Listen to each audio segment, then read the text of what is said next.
Aunque nuestro planeta es una traza de polvo interestelar, en nuestro planeta hay agua y por lo tanto es el único lugar en donde conocemos que hay vida, porque el agua es vida.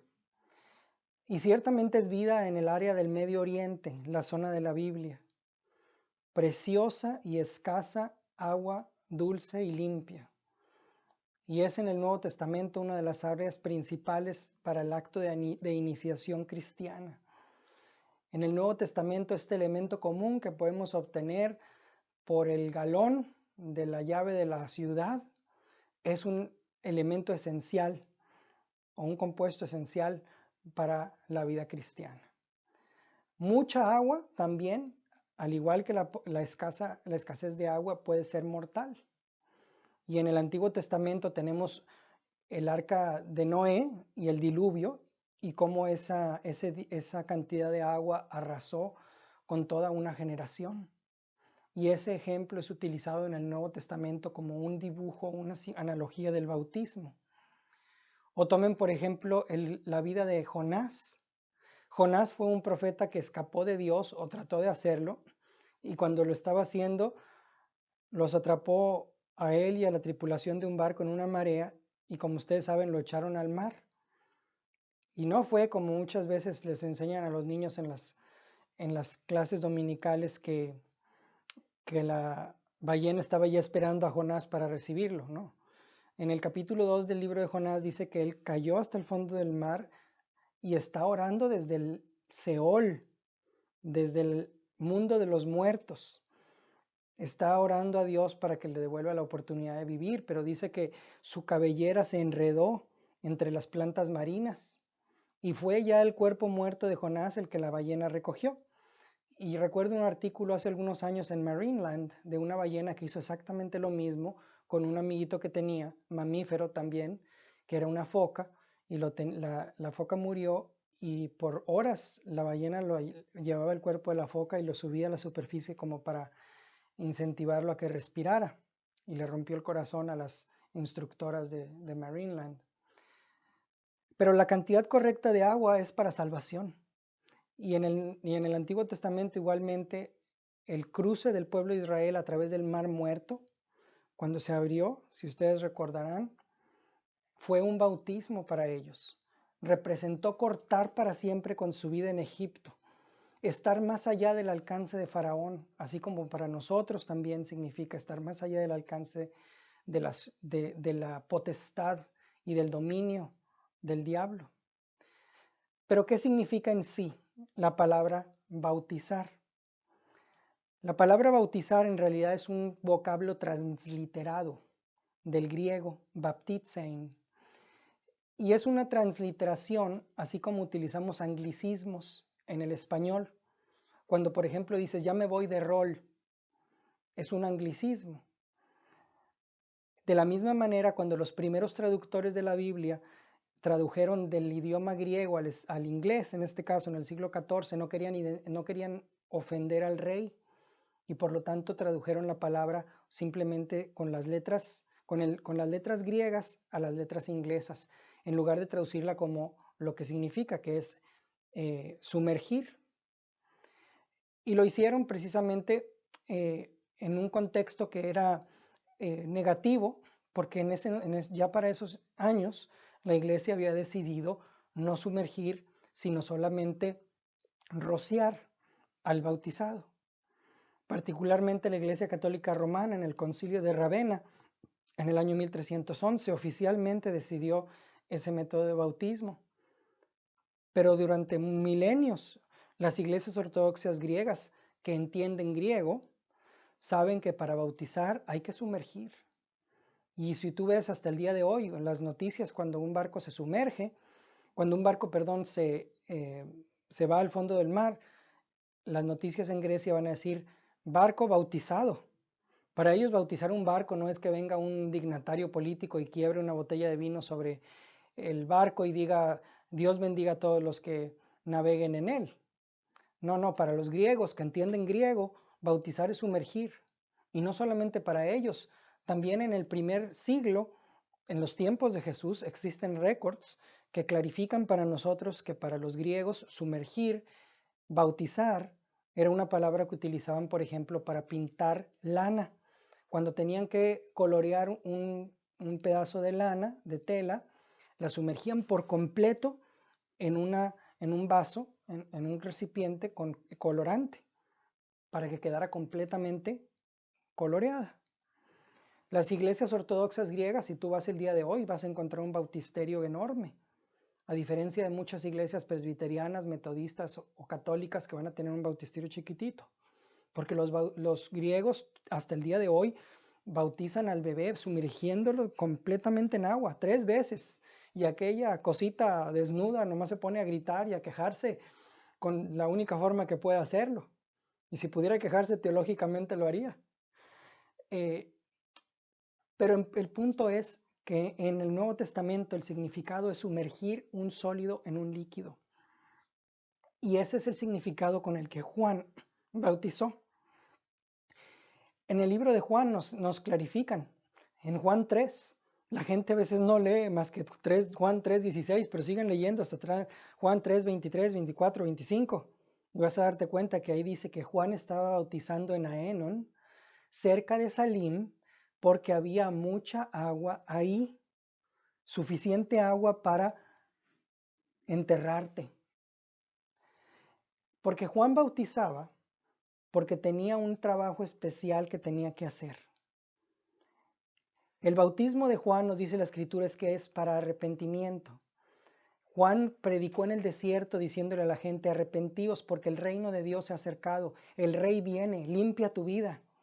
Porque después de 400 años de silencio, que es el tiempo en que pasó desde el libro de Malaquías hasta que se escribió, hasta que nació Cristo, no había habido profeta.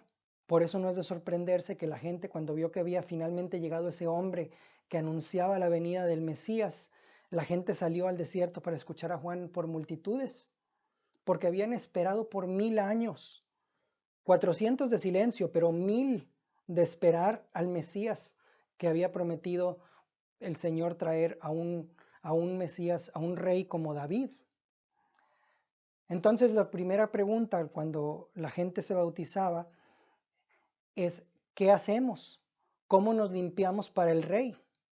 Y Juan les decía: arrepiéntanse y muestren frutos dignos de arrepentimiento. Como si viniera el presidente a visitar tu casa. ¿Qué harías? ¿Qué haría tu esposa? Quizá con un mes de anticipación estaría limpiando todo y limpiándote a ti también. Porque viene una persona importante. Y en Hechos 8 encontramos a Felipe con el eunuco etíope, que encontraron un lugar en donde había suficiente agua para sumergirse, porque ese es el tipo de bautismo que encontramos en el Nuevo Testamento y en el uso original de la palabra. Otro uso de la palabra baptizein fue utilizada como un apodo. Y en el Nuevo Testamento encontramos a 2 personas a los cuales les apodaron el sumergedor, el que te mete adentro del agua. Y ese es Juan el hundidor. Juan el hundidor, Juan el sumergidor, Juan el bautista. Ese es el significado. Le decían bautista por lo que hacía. Y en el principio, cuando Juan empezó a ser llamado así, era simplemente un descriptivo. Y Juan también habla de Jesús, su primo, hermano, así en los mismos términos. Después de mí viene uno que los va a bautizar con el Espíritu Santo.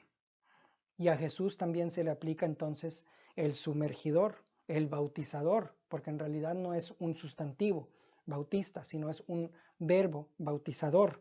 Es como se utiliza en el Nuevo Testamento. Y al principio de los 4 evangelios, de hecho, y también en 1 de Corintios, Juan tiene una descripción muy interesante acerca de Jesús. Y es interesante que en los 4 evangelios describe a Jesús en los mismos términos, como ese bautista. O sea, Jesús era bautista. y también lo describe como el Cordero de Dios que quita el pecado del mundo, pero solamente en un evangelio lo describe en esos términos. Y es sorprendente que la iglesia se ha enfocado en describir a Jesús como el Cordero de Dios que quita el pecado del mundo y la cruz, la cruz, la cruz, y olvidarse de que Juan lo representó públicamente como el que bautiza en Espíritu Santo, cuando la descripción de Cordero de Dios fue solamente una ocasión y en privado.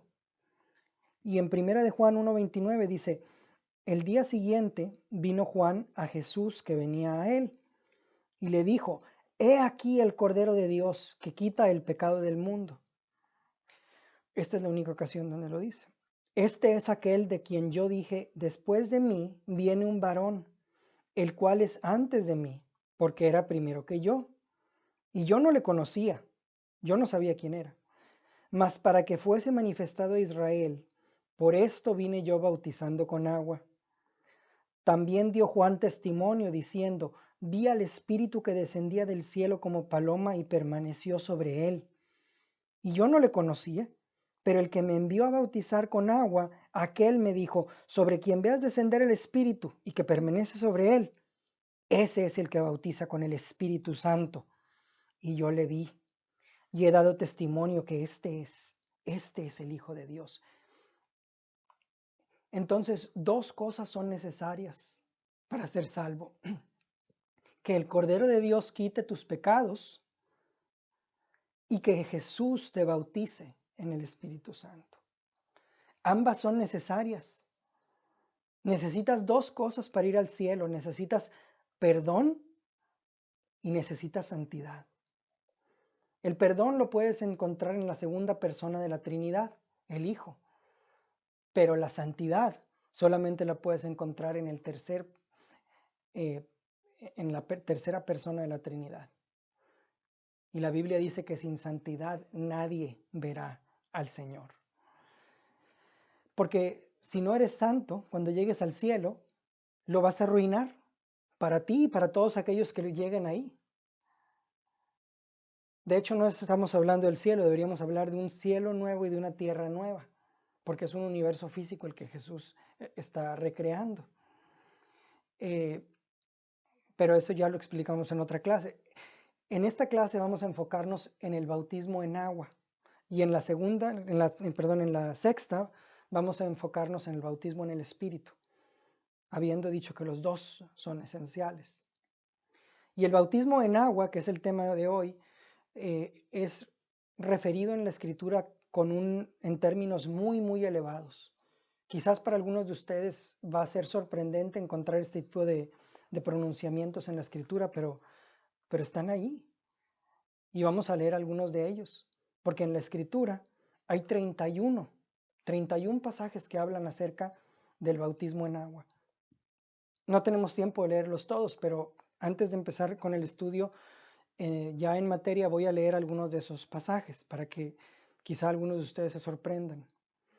Marcos 16:16 dice, el que creyere, palabra de Jesús, el que creyere y fuere bautizado será salvo, mas el que no creyere será condenado. Nota que es el que no creyere, la falta de creer lo que te va a condenar. Pero es interesante que Jesús está relacionando el bautismo directamente con la salvación en este pasaje. Otro pasaje está en Primera de Pedro, en capítulo 3, dice, el bautismo que corresponde a esto ahora nos salva. El bautismo ahora nos salva. Es un acto de salvación, el bautismo es. O en en Juan 3:5, encontramos a Jesús hablando con Nicodemo. Y le dijo Jesús a Nicodemo, de cierto te digo, que el que no naciere de agua y del Espíritu no puede entrar en el reino de Dios. Y aquí en el griego, como les había dicho antes, Jesús utilizó la palabra ex, como exhumar. El que no es exhumado de agua y exhumado de espíritu no puede entrar al reino de Dios. Y Jesús aquí en este pasaje está criticando a Nicodemo, el fariseo, por no aceptar el bautismo de Juan. No tengo la menor duda de que eso es lo que está haciendo aquí el Señor. Y está describiendo nacer de nuevo en términos de los dos bautismos. Nacer, exhumarte de agua y exhumarte de espíritu en griego. ¿Por qué? Porque para que te exhumen de algo es porque ya has estado sumergido en ese medio. O tomen, por ejemplo, en Hechos 2, cuando el apóstol Pedro le está predicando a la multitud que se congregó en el templo, no en el aposento alto, en el templo, les dijo, le preguntaron, varones hermanos, ¿qué haremos? Y les dijo Pedro, arrepentíos y bautícese cada uno de vosotros en el nombre de Jesucristo. ¿Para qué? Para perdón de los pecados y recibiréis ¿qué? El don del Espíritu Santo. Y en uno que más que voy a leer, dos más voy a leer en Hechos 10:22. Dice, Ananías le dijo a Pablo, después de que había quedado cegado por la visión celestial que tuvo de ver la gloria de Dios, le dañó la retina. Y entonces Pablo quedó ciego y Dios le dio instrucciones a un profeta llamado Ananías a que visitara a Pablo para que orara por él y recuperara la vista. Y Ananías, después de orar por él y ver que había sido sanado, le dijo a Pablo, ahora pues, ¿por qué te detenéis? Levántate y bautízate y lava tus pecados invocando su nombre. Nota, tú lavas tus pecados. Es una orden, porque lavar los pecados con el acto del bautismo es algo que queda en nosotros hacer y les voy a explicar por qué. Pero antes de hacer eso les voy a leer un último pasaje que está en Efesios y dice así. Está en Efesios 5:25. Está describiendo a los maridos. Maridos, amad a vuestras mujeres, así como Cristo amó a la iglesia y se entregó a sí mismo por ella. ¿Para qué? Para santificarla, habiéndola purificado en el lavamiento del agua por la palabra. Porque el bautismo no opera sin la palabra. Y por último, les quiero leer, aunque no está en la escritura, pero les quiero leer el credo niceno, que es leído en todas las iglesias cristianas de cualquier denominación alrededor del mundo. Es algo completamente ecuménico. Y en una parte del credo dice, creo en la iglesia que es una, santa, católica y apostólica. Confieso que hay un solo bautismo para el perdón de los pecados. Espero la resurrección de los muertos y la vida del mundo futuro. Amén. Y por cierto, católico significa universal, no necesariamente la iglesia de Roma. Pero confieso que hay un solo bautismo para el perdón de los pecados. Qué interesante que la declaración de los apóstoles haya sido eso. Tanto de Pedro, en Hechos 2, como en los pasajes que les leí. Porque la pregunta esencial que hay que hacernos aquí es, ¿por qué nos bautizamos? ¿Cuál es la razón? La mayoría de las iglesias en Estados Unidos enfatizan que nos bautizamos por algo que nosotros tenemos que hacer. Mientras que otras iglesias enfatizan que nos bautizamos porque Dios quiere hacer algo en nosotros. Desgraciadamente, tanto un grupo como el otro tienen un entendimiento parcial del bautizo. En el bautizo, tanto Dios hace algo como tú también haces algo. Y es la unión de esas dos mitades la que concreta el bautismo. Y realmente no hay ninguna sola iglesia que yo pueda ver en Estados Unidos, quizás las iglesias de Cristo, pero la mayoría de las denominaciones no ejercen un bautismo neotestamentario. Los presbiterianos, los católicos, los metodistas, los anglicanos, los episcopales, se enfocan en lo que Dios hace. Y los pentecostales y los bautistas se enfocan en lo que yo hago. ¿Y qué es lo que hago? Bueno, para los bautistas, que enfatizan esta parte que yo hago, el bautismo ha llegado a ser un símbolo. una especie de testimonio mojado, en el cual ni siquiera lo conectan con la salvación. Es solamente un acto de obediencia en el que yo le muestro a otros lo que ha sucedido en mi vida. Pero el bautismo no es solamente una representación. El bautismo no es una dramatización de algo que ocurrió o de algo que esperas que ocurra en un futuro. Ni tampoco es necesariamente un acto público. Cuando el etíope, el eunuco etíope fue bautizado por Felipe, fue en privado y el bautismo fue igualmente válido. Y Felipe fue arrebatado en el Espíritu Santo y no lo vio más, pero el bautismo valió. ¿Por qué crees entonces que nos bautizamos? ¿Por qué crees que Jesús nos ordenó bautizar? Como leímos en Marcos 16:16. ¿A poco crees que Jesús se puso a pensar un día, ¿qué haré para poder probar la fidelidad de mis discípulos hacia mí? Oh, ya sé, ya sé. Vamos a ver si están dispuestos a aparecer escurriendo de mojados enfrente de una multitud. No, yo no creo ni por un instante que Jesús hubiera diseñado el bautismo como un acto simplemente de demostración. Si Jesús nos enseñó que lo hiciéramos es porque es para nuestro bien y porque tiene una conexión directa con la salvación. Sí, efectivamente es un acto de obediencia, pero es mucho más que eso.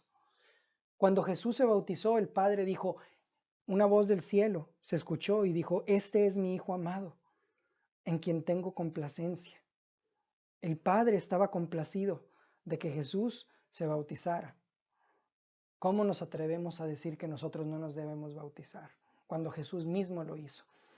Pero no es simplemente hacerlo por una representación dramática, como les digo, o para hacer algo que ya sucedió o que va a suceder, no, sino en ese momento en que te estás bautizando está ocurriendo un evento. En ese momento está ocurriendo algo y de eso es de lo que vamos a hablar el día de hoy. Es increíble que las iglesias lo vean el bautismo como un símbolo, cuando los mismos paganos lo ven como algo más. En la primera iglesia bautista de Kuala Lumpur, en Malasia, cuando bautizan a un malay, lo tienen que llevar con un juez para que certifique bajo juramento que esa persona está siendo bautizada bajo su libre albedrío, sin coerción. Porque si la iglesia no hace eso, se exponen a demandas legales. Para ellos es algo tan significativo que puedes decir que vas a la iglesia o que lees la Biblia, pero cuando te bautizas, ahí sí vienen las repercusiones. Los árabes. Un árabe que se convierte del Islam al cristianismo puede decir que es cristiano, puede leer la Biblia, puede ir a la iglesia, pero cuando se bautiza, firma su sentencia de muerte. Y cuando ves en las noticias, que espero que algunos de ustedes las vean, hace algún tiempo escuché una noticia de un cristiano que se convirtió del Islam al cristianismo y los árabes de su villa encerraron a su familia en su casa pensando que él estaba ahí y los quemaron vivos. Y el hombre dice, yo los perdono, no guardo resentimiento.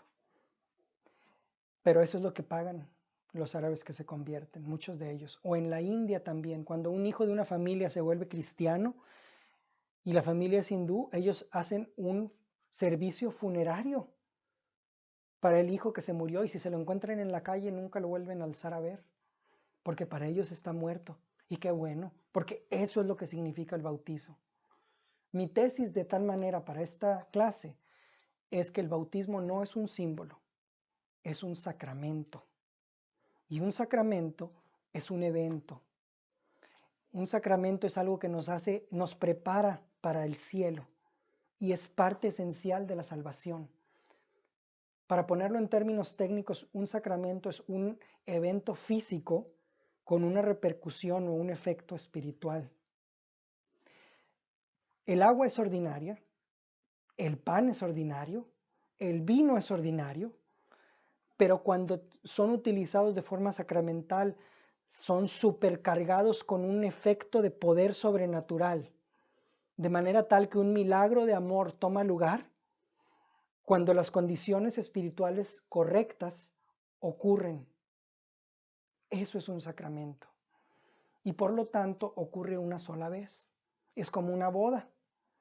Cuando tú te casaste, dijiste cosas que quizás no querías decir o no sabías que decías. Al menos eso fue en mi caso. En la salud y en la enfermedad, en la pobreza y en la riqueza, para mejor o para peor, hasta que la muerte los separe. Después entendí lo que significaba en la salud y en la enfermedad.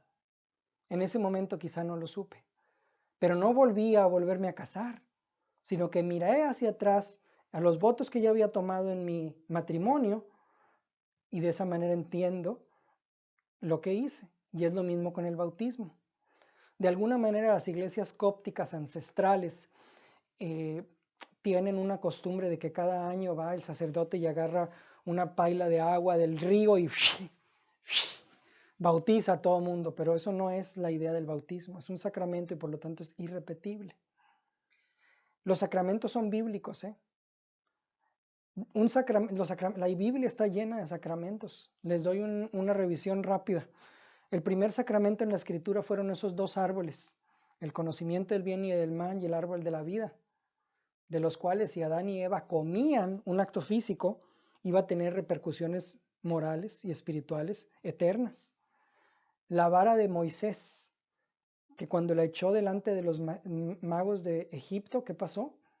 Se comió las otras serpientes, se transformó en una víbora. Un acto profundamente espiritual, pero físico.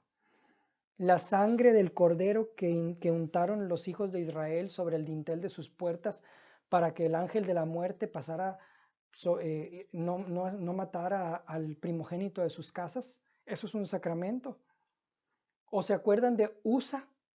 Usa fue un judío que cuando el arca del pacto la llevaban en una carroza jalada por mulas, debieran haberla traído en los hombros de los sacerdotes, pero como iba en una carroza y el arca como que se caía porque pasaron por un bache, Usa trató de sostener el arca. ¿Y qué le pasó a Usa? Se murió de inmediato, fulminado. Un acto físico por un significado espiritual. Jesús mismo, una vez que iba a sanar a un enfermo, a un ciego, escupió, mezcló su saliva con tierra, hizo lodo y se le untó en los ojos al ciego para que recuperara su vista. La encarnación misma de nuestro Señor Jesucristo es un sacramento y es el más grande de todos los sacramentos, que el Verbo de Dios se hizo carne. Y así como en la Cena del Señor, así como en la Eucaristía, comemos y bebemos, y ese acto físico nos da comunión, también en el bautismo Dios hace algo. Es agua ordinaria, es pan ordinario, es vino ordinario,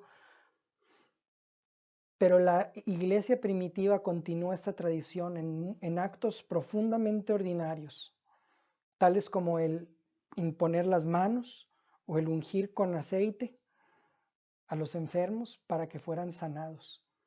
Sí, actos físicos, pero con un profundo significado espiritual. El pan y el vino no son souvenirs, no son simplemente monumentitos o símbolos, son mucho más que eso. Cuando los comemos de cierta manera, y la manera que tenemos que hacerlo es reconociendo el cuerpo de Cristo, dice la Escritura, se convierten en elementos milagrosos. Y ese acto de comer, cuando lo hacemos mal, dice Pablo, cuando lo hacemos incorrectamente, se convierte en un sacramento de muerte. Como está cargado de poder, si lo hacemos sin reconocer, sin discernir el cuerpo de Cristo en nuestros hermanos, Pablo dice, muchos de ustedes por esa razón están enfermos y algunos han muerto. Qué interesante que se mueran por comer un recuerdo, un recuerdito. Es porque es mucho más que eso. La Biblia dice, ¿acaso no es este pan que comemos la comunión de su cuerpo? ¿Y acaso no es esta copa de la que participamos una participación, una coinonía de su sangre? Porque en ese acto milagroso Dios nos nutre nuestras almas. No es simplemente un acto de recordar. Si fuera simplemente un acto de recordar, entonces no lo necesitaras. Pero si te está ofreciendo el Señor comunión con su cuerpo y su sangre, lo necesitas, porque en ese acto espiritual y físico nos convertimos en uno, conectamos con el poder de Dios y se libera alrededor y dentro de nuestras vidas. El problema es que en nuestra mentalidad occidental tenemos una forma de pensar griega que separa lo físico de lo espiritual. Y si tú vas a muchos de los edificios gubernamentales en los Estados Unidos, vas a encontrar pirámides corintias, de Corinto, incluso en las casas.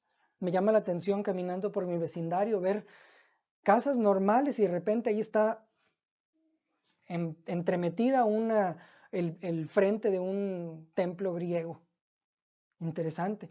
Pero está tan penetrado en nuestra forma de pensar el pensamiento griego que uno piensa, pues si ya recuerdo al Señor y si el hecho es recordar su muerte y su resurrección, bueno, pues ya, lo recuerdo, no necesito comer un pan y tomar un vino. Pero es más que eso, es comunión y lo necesitas porque es comunión. La Biblia dice en Génesis 1 que cuando Dios sopló aliento de vida en el hombre se convirtió en una alma viviente, en un solo, integrado. Y esa es la visión hebrea del hombre. Y esa es la visión sacramental del bautizo. Ahora, 2 puntos nada más en esta charla. ¿Qué es el bautizo? 2 cosas. El bautizo es un baño y es una sepultura. Esos son los puntos más importantes del día de hoy. El bautizo es un baño y una sepultura. Es un baño para gente sucia. Para gente sucia por sus egoísmos, por sus arrogancias, por su avaricia, y de la cual nunca te vas a curar a ti mismo. Nunca te vas a curar de tu egoísmo. Nunca te vas a curar de tu avaricia. La única forma es que la crucifiques, que la entierres y que resucites con el Señor. ¿Y por qué decimos que el bautizo es un baño? Bueno, el baño, la limpieza, es el uso principal del agua. Aparte de tomarla, utilizamos alrededor de 18 galones diarios para lavar cosas. Y eso es lo que representa el bautizo. Incluso desde tiempos inmemoriales, cuando los hombres cometen inmoralidades, se toman un baño, se echan un regaderazo. Si fuera incluso tan solo para tratar de sentirse un poco menos sucios. En el Medio Oriente, en las costumbres musulmanas de las bodas, antes de que el novio se case, no lo llevan a una bachelor party, no lo llevan como en Occidente. En el Medio Oriente lo llevan a sus amigos a que se eche un baño para presentarlo limpio a la novia. O en el Antiguo Testamento, el sacerdote levítico, el sacerdocio se preparaba a través de un lavamiento y una unción con aceite. Y de la misma manera en el Nuevo Pacto, nosotros somos reyes y sacerdotes, y como sacerdotes todos los creyentes se tienen que preparar con ese lavamiento, que es el bautismo en agua, y esa unción, que es el bautismo en Espíritu Santo. Cualquier psiquiatra te va a decir que cuando las personas desarrollan un complejo de culpa, desarrollan muchas veces ese complejo de lavarse las manos con frecuencia. Y hablando de lavarse las manos, recordarán a Poncio Pilato. ¿Qué hizo Poncio Pilato? Se lavó las manos, como diciendo, yo estoy inocente de este acto de injusticia de este hombre condenado. Porque el bautismo, su efecto es, como lo vimos en el credo, lavar pecados para darnos un comienzo limpio en la vida cristiana. Ahora uno se preguntará, ¿por qué? Espérame tantito. La sangre de Cristo es la que me limpia. ¿Por qué me bautizo? ¿Por qué dices que bautizarme es lo que limpia mis pecados? No es así. Bueno, vamos a ver, es cierto. Es cierto. Pero vamos a estudiar como lo vimos anteriormente. Vamos a empezar por el pasaje en Hechos 22:16. Ananías le dijo a Pablo, ¿qué estás esperando? Levántate y bautízate y lava tus pecados tú mismo, llamando a su nombre. ¿Por qué es entonces, si nos lava la sangre de Cristo, por qué el bautismo es un mandamiento para limpiar nuestros pecados? Bueno, pues porque nuestros pecados están limpios en el cielo por la sangre de Cristo. Pero aquí en la tierra, tu conciencia está sucia. Nos bautizamos para limpiar nuestra conciencia. Y les voy a leer otra vez el pasaje en Primera de Pedro 3, porque es el pasaje que más claramente nos indica lo que ocurre en el bautizo. Dice, el bautismo que corresponde a esto ahora nos salva, no quitando las inmundicias de la carne, sino como la aspiración de una buena conciencia hacia Dios por la resurrección de Jesucristo.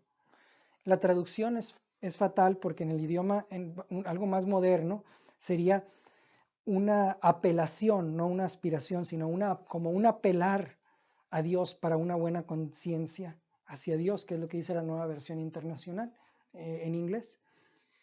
El bautismo te salva no como limpiándote la carne física, sino como un acto de limpiar la conciencia delante de Dios. Porque hay dos tipos de suciedad. Una vez me dijo esto un predicador que vino a hablarle a los niños cuando era pequeño. Y decía, niños, les voy a enseñar hoy que hay dos tipos de tierra. Hay tierra limpia y hay tierra sucia. La tierra limpia es cuando te caes afuera y te ensucias y ya vas y te echas un baño y quedas limpio. Pero la tierra sucia es la tierra que está dentro de ti y esa es muy difícil de remover. Es la tierra que está en tu corazón. Y el bautismo es la forma de Dios de limpiar esa tierra que está dentro de nuestro corazón, de darnos un comienzo limpio, de ayudarnos a sentirnos limpios en nuestra conciencia para comenzar la vida cristiana. Qué delicado y qué hermoso del Señor preocuparse por hacer algo tan hermoso por nosotros. Quiere ayudarnos a comenzar limpios, no como algo que después de muchos años de trabajar te sientes limpio, de poner todo tu esfuerzo en la fe, sino que comienzas tu vida cristiana con una limpieza, con una frescura, sabiendo que estás perfectamente aceptado delante de Dios y que tu vida pasada quedó sumergida y sepultada en ese lugar y que tú estás ahora limpio. El propósito vital del bautizo es la limpieza de tu conciencia por el Cristo resucitado. Y si alguna vez hubo una ayuda para la salvación, es haber limpiado tus pecados de tu conciencia. Y les voy a dar aquí un ejemplo acerca de este punto número 1 de mi plática, que el bautismo es un baño. Un pastor que conozco bautizó, un amigo de él bautizó a un Hells Angel, que es una pandilla.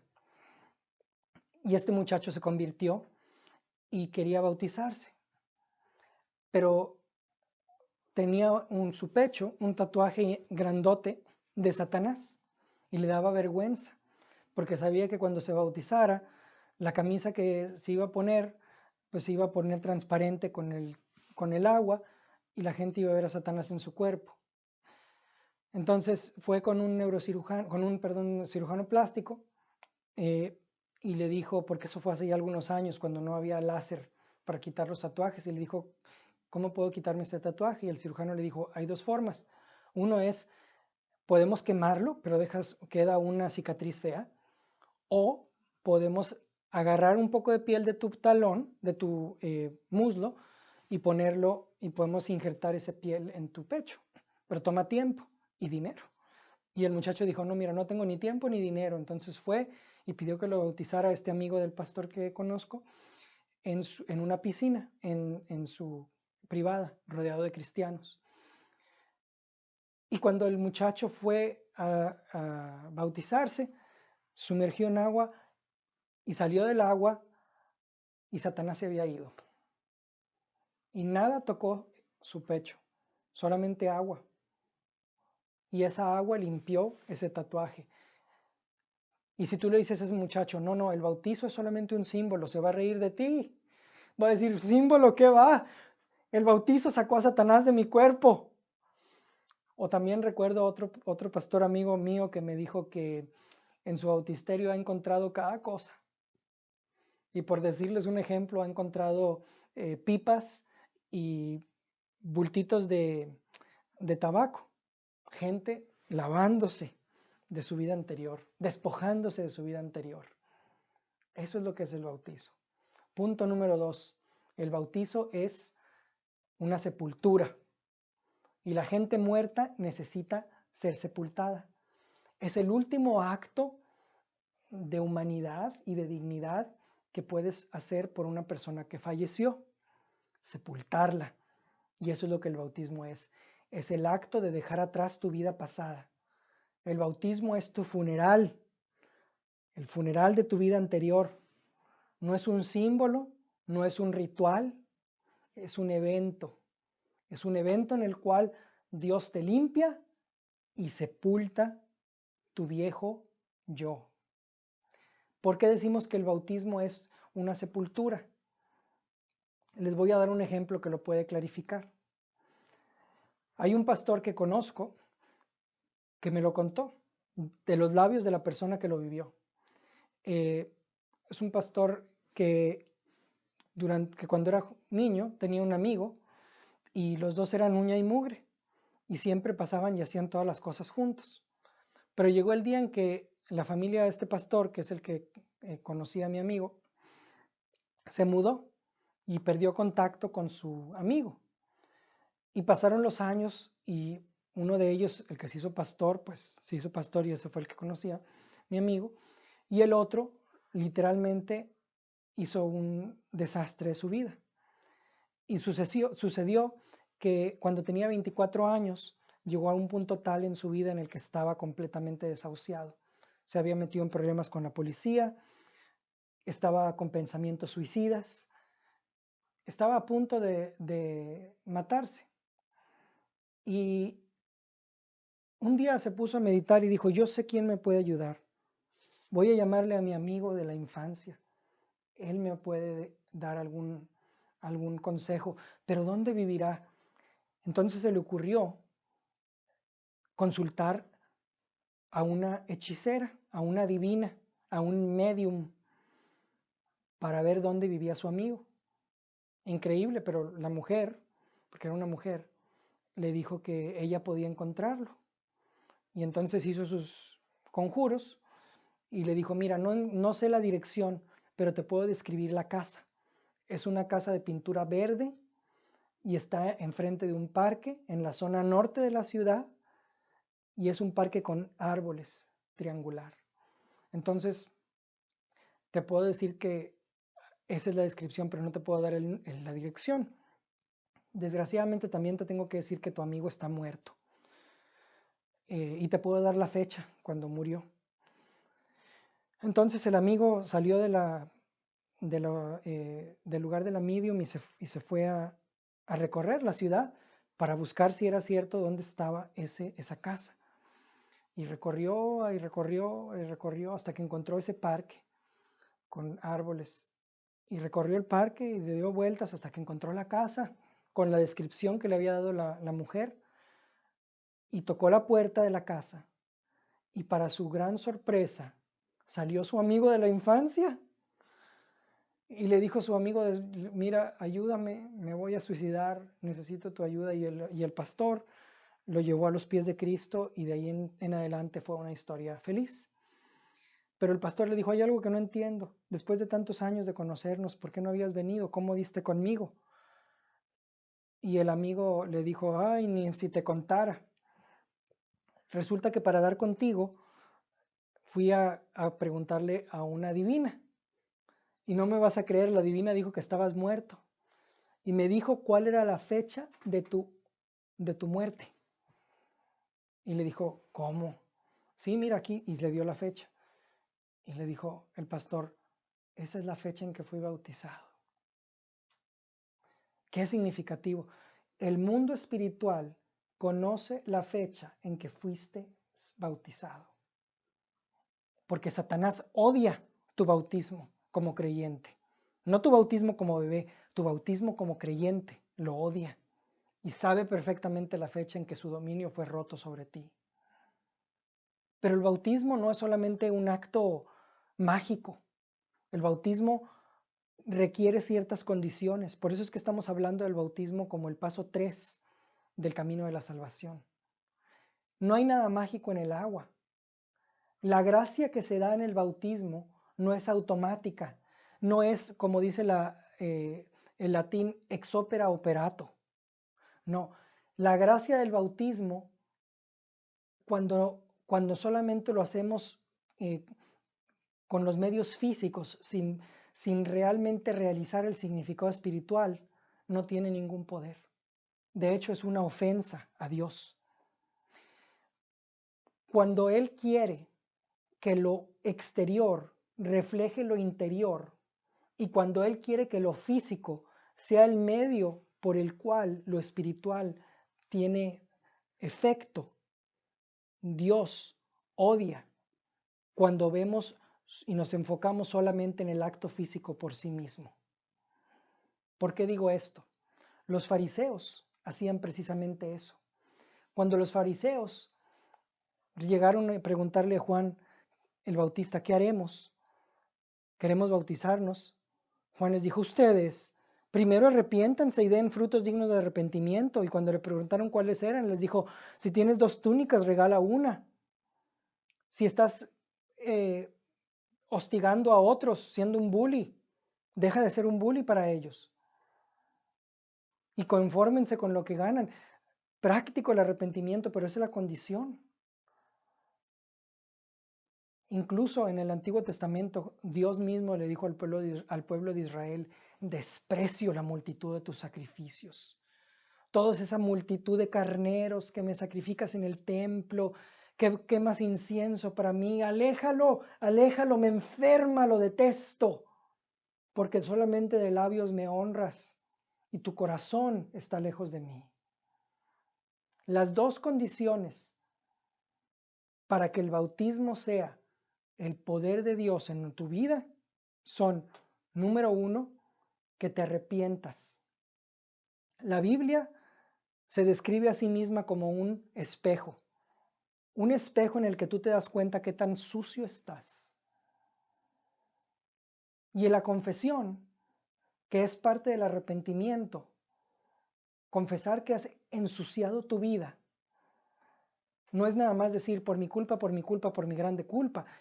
La confesión siempre es específica, describir exactamente cuáles son las cosas que han ensuciado tu vida para Dios. Y arrepentirte no solamente sentir remordimiento acerca de esas cosas, como vimos en la clase anterior, sino ponerle fin a cada una de esas cosas y restaurar aquello que puede ser restaurado.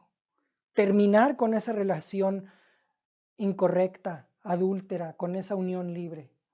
Pagar las deudas en las cuales estás retrasado. ¿Saben cómo se atrapan, por cierto, los monos en África? Los cazadores construyen una trampita, imponen unas semillas adentro y la trampita tiene barrotes que solamente dejan suficiente espacio para la manita del mono para que entre como así. Pero cuando ya el mono tiene las semillas, ya la mano no sale. Y el mono está tan decidido a agarrar esas semillas que no huye cuando vienen los cazadores y lo atrapan. Y esa es la visualización que a mí me viene a la mente con el término de arrepentirse, de restaurar. Porque no estás listo para ser perdonado hasta que te arrepientes y hasta que confiesas tus pecados. Y la segunda condición es creer. Creer no en el agua, sino en el Señor. Un cristiano no es alguien que simplemente acepta que Jesús fue crucificado. Es aquel que dice, yo he sido juntamente crucificado con Cristo. Y ya les he dicho que un cristiano no es alguien que dice simplemente, mentalmente reconoce que Cristo fue sepultado por él. es aquel que dice, yo he sido sepultado con Cristo. Y un cristiano, similarmente, tampoco es alguien que profesa que Cristo fue resucitado de entre los muertos por él, sino es alguien que dice, yo he sido juntamente resucitado con Cristo a lugares celestiales. Entonces, sin estas dos condiciones, el bautismo se convierte en algo supersticioso. Y ese bautismo no es un bautismo para salvación. No hay magia en el agua. Es tan sencillo como eso. Entonces, si no hay magia en el agua, ¿por qué existe el bautismo de bebés? Porque el bebé no está sucio, al menos no espiritualmente, y el bebé no ha decidido terminar con su vida, no está muerto. Por lo tanto, el bebé no necesita un baño, ni tampoco necesita una sepultura. ¿Por qué las iglesias bautizan entonces bebés? Bueno, el bautismo de bebés tiene una larga historia. Se ha pasado de generación en generación, aunque no es tan antiguo como en el Nuevo Testamento. De hecho, en el Nuevo Testamento no existe ni un solo bautizo de bebés, ni uno solo. No fue sino hasta en el siglo II cuando se desarrollaron ciertas creencias en la iglesia cristiana. Comenzaba ya la era de los padres de la iglesia y se introdujeron desarrollos extraordinarios en el tema del bautizo. Dos en particular, y ambos resultado de pensamiento incorrecto acerca del sacramento. El primero fue bautizarse hasta que estuvieras en tu cuna, en tu lecho de muerte. Y eso fue lo que le pasó a Constantino, el emperador romano que se hizo cristiano. Eusebio lo bautizó horas antes de morir, en el año 337 de nuestra era. Te esperabas hasta que murieras porque existía la creencia de que si pecabas después de ser bautizado, deshacías todo el relajo. Y entonces la gente se esperaba hasta el último momento. El otro desarrollo que ocurrió, que fue también equivocado, fue el bautismo de infantes o el bautismo de bebés. Y comenzó porque se creía sinceramente que los bebés no bautizados iban al infierno y que la única forma de evitar que fueran a parar allí era bautizando al bebé. Siglos más tarde, durante la Edad Media, se suavizó un poco este concepto y la Iglesia Católica enseñó que los bebés no bautizados iban a un lugar llamado limbus infantum en latín, que es una de las áreas del purgatorio que, de acuerdo a la enseñanza católica romana, es el hogar de los bebés no bautizados. No es un lugar tan malo como el infierno, pero ciertamente no es tan bueno como el cielo. Todo esto es pura conjetura, es pura especulación y es simplemente la razón para justificar una práctica no bíblica.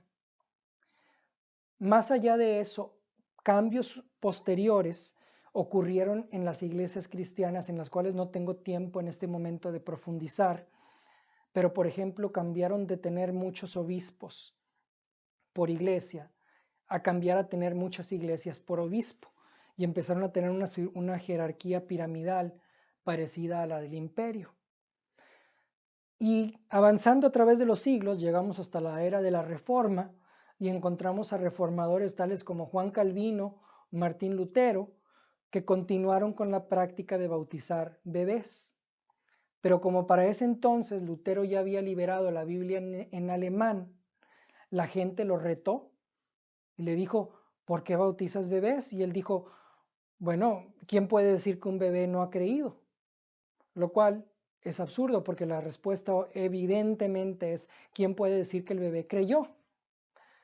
Pero el concepto de mantener el bautismo de infantes en las iglesias protestantes fue directamente el resultado de que la Reforma Protestante fue magisterial. La Reforma Protestante magisterial ocurrió cuando en los diferentes estados, en este caso de Alemania, por ejemplo, los saxonis, los diferentes ciudades-estado de Alemania, cuando los nobles de esa ciudad aceptaban el protestantismo, todos los súbditos tenían que volverse protestantes. Y cuando tú mantienes el concepto de iglesia-estado, no puedes practicar el bautismo de creyentes, porque por definición, un nuevo ciudadano que nace en el estado se convierte al mismo tiempo en un feligrés de la iglesia estatal. Y es por eso que no puedes, las iglesias estatales no pueden bautizar creyentes, tienen que bautizar ciudadanos, tienen que bautizar bebés. Pero no se preocupen. Creo firmemente que en el siglo XXI muchas de esas, si no todas las iglesias afiliadas al Estado van a desaparecer. Y lo único que nos va a quedar es el bautismo neotestamentario de creyentes. Por seguir la historia y terminar en este paréntesis de la historia, durante la Reforma, un poco más adelante, comenzó el movimiento de los anabautistas, que quizá algunos de ustedes han oído hablar. Los anabautistas profesaban que el bautizo real, el bautismo que Dios reconoce es el del creyente, no es el del bebé. Anabautista significa 2 veces bautizado, que es como los conocían porque decían te volviste a bautizar. Y es trágico que las iglesias protestantes persiguieron a esos anabautistas al grado tal que muchos de ellos fueron asesinados a través de ahogarlos en el río Zúrich, en Suiza, porque se atrevieron a cuestionar la práctica protestante de bautizar bebés. Pero bueno, hablamos ya de las razones que dan los católicos. ¿Qué razones dan los protestantes para esta práctica de bautizar bebés? Las más comunes, por ejemplo, las razones que dan los presbiterianos es que en el Antiguo Testamento la nación judía incluía a los bebés y de la misma manera en el Nuevo Pacto el pueblo de Dios incluye a los bebés siempre y cuando los padres del bebé sean cristianos, sean creyentes. Claro, eso como que se dificulta una vez que los padres dejan de ser creyentes y tenemos madres solteras y situaciones más complicadas, pero eso es una de las razones que dan.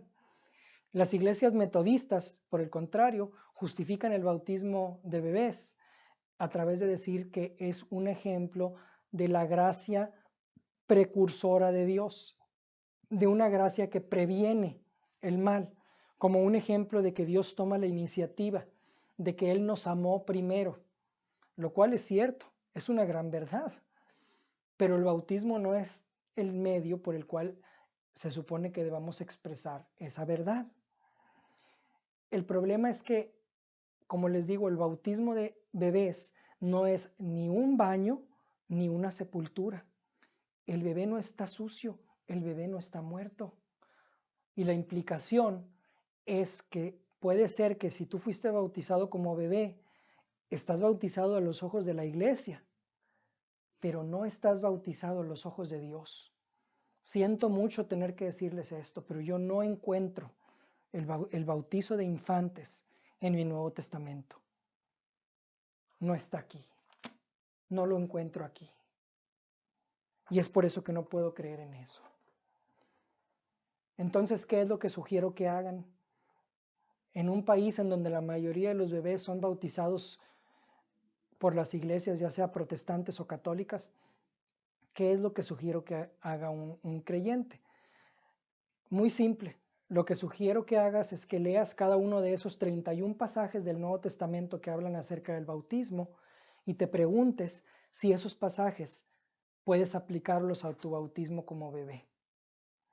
Y una vez que te hayas hecho esas preguntas, vayas con tu pastor, con tu vicario y le digas si te puedes bautizar como creyente. Y si dice que no, si lo puedes hacer en otra iglesia. Pero tienes que convencerte por ti mismo de la enseñanza del Nuevo Testamento. No me hagas caso a mí. No hagas caso de nada que les he dicho en esta clase, a menos de que lo puedas encontrar por ti mismo en tu propia Biblia. Las iglesias que se niegan a bautizar creyentes porque han sido bautizados como bebés, bajo mi punto de vista, y creo que bajo el punto de vista del Señor, están robando al pueblo de Dios de un medio de gracia esencial para la salvación. Y aquí yo creo que voy a terminar, pero antes de eso voy a decirles dos cosas, preguntas acerca de este tema que me ha tocado enfrentar, responder en otras clases. Una pregunta común es, si no me bautizo, ¿quiere decir que me voy a perder, que no soy salvo, que voy al infierno? Y la respuesta es no, por supuesto que no. Recordemos el ejemplo del el ladrón que estaba a la par de Jesús en la cruz. Ese ladrón, increíble fe, ver a un hombre muriendo y creer que es un rey, que va a recibir un reino. No tuvo tiempo de bautizarse en agua, no tuvo tiempo de recibir el Espíritu Santo, hizo lo mejor que pudo. Mi problema no es con la gente que se muere sin alcanzar a ser bautizada. Mi problema es con aquellos que viven una larga y fructífera vida y nunca se bautizaron, o les negaron el bautizo y nunca pensaron en hacerlo como creyentes. Y a ese ladrón Jesús le dijo, hoy vas a estar conmigo en el paraíso, pero porque su situación era especial. No es una fórmula que yo me espero hasta el final y ya cuando me llego al último de mis días digo, ay, Señor, acuérdate de mí y con eso voy a ir al cielo. Por supuesto que no, por supuesto que no. El paraíso, por cierto, es una palabra persa que significa el jardín del palacio del rey, de un rey. Pero obviamente si no te puedes bautizar, Dios no es un legalista como para decirte, no te bautizaste, estás fuera, ¿no?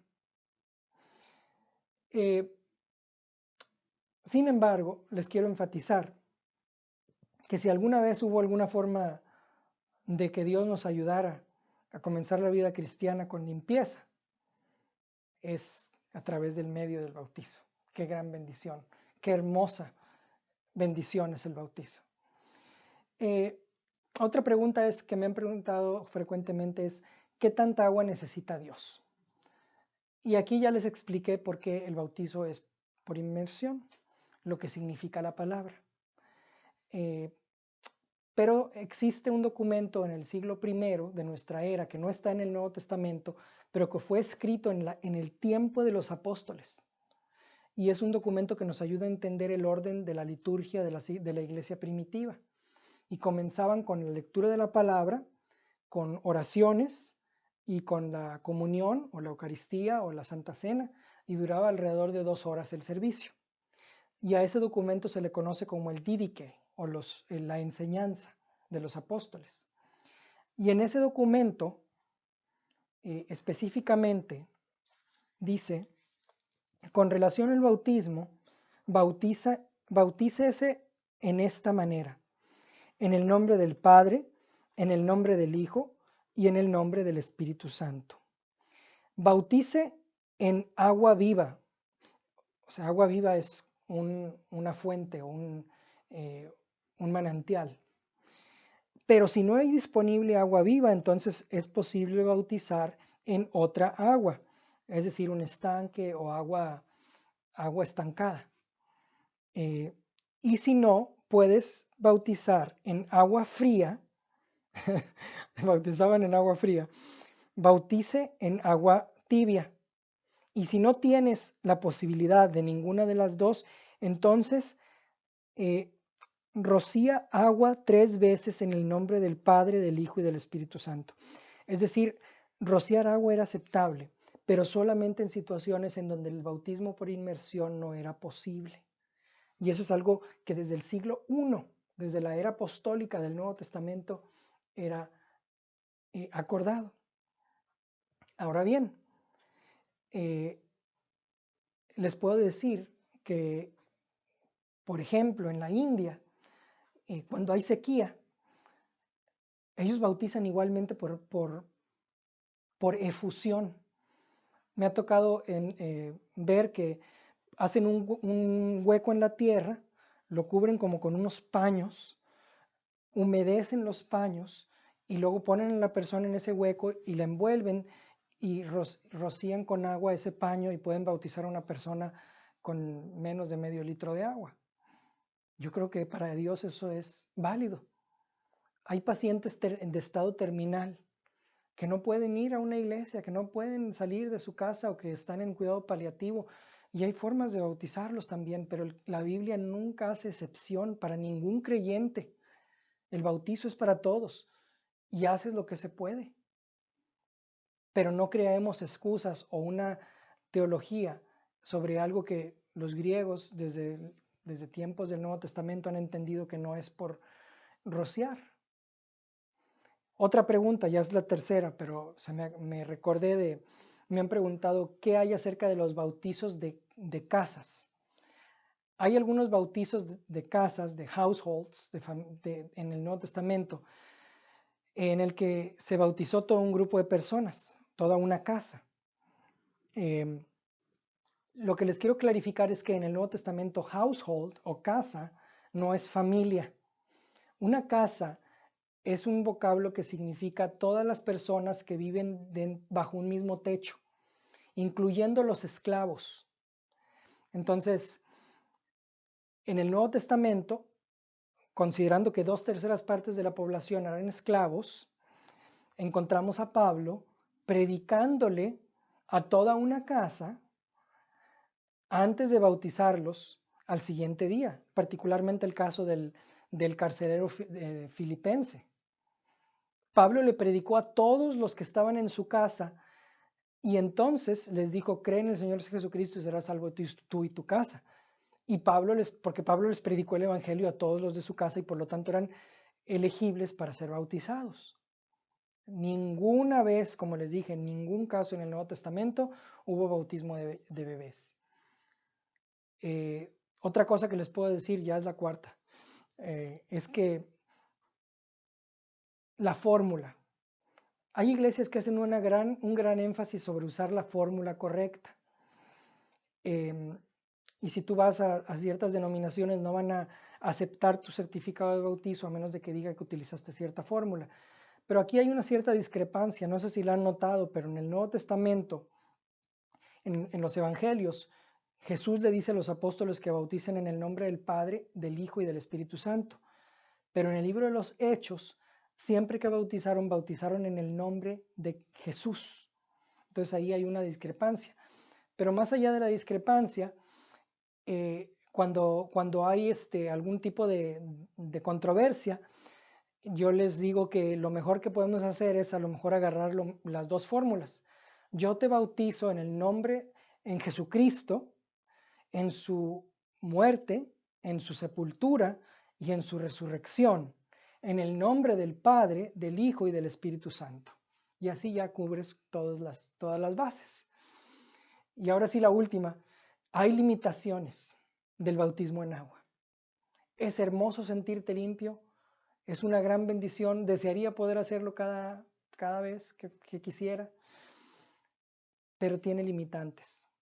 El bautismo en agua tiene un problema fundamental y es que solamente trata con tu pasado, no te ayuda con tu futuro. El bautismo en agua limpia tu conciencia y limpia tus pecados para que estés libre de tu pecado y comienzas la vida cristiana limpio, pero te vas a ensuciar otra vez. Recuerdo la primera vez que pequé conscientemente después de mi bautizo. Fue trágico. Dije, oh, ya lo deshice todo, y tan limpio que me sentía. Juan reconoció esto, Juan el Bautista.